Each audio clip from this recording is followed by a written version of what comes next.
أين المسلمون؟ المسلمون منشغلون بماذا؟ منشغلون هنا وهناك.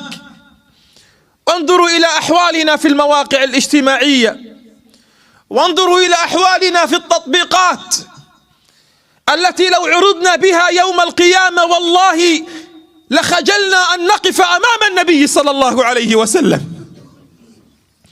ومن يرى أحوال الناس في المواقع وفي التطبيقات يقول بأعلى صوته: ماذا سنقول للنبي صلى الله عليه وسلم؟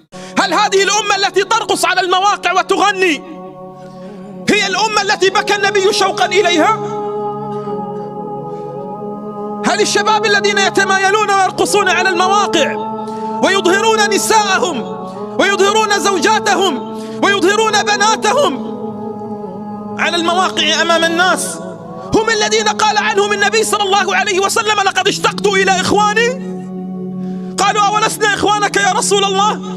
قال: أنتم أصحابي، أما إخواني فهم قوم يأتون من بعدكم يؤمنون بي ولم يروني. هل نحن فعلا هذه الأمة؟ هل هؤلاء الرجال الذين هم أشباه رجال هم الذين بكى النبي صلى الله عليه وسلم شوقا إليهم؟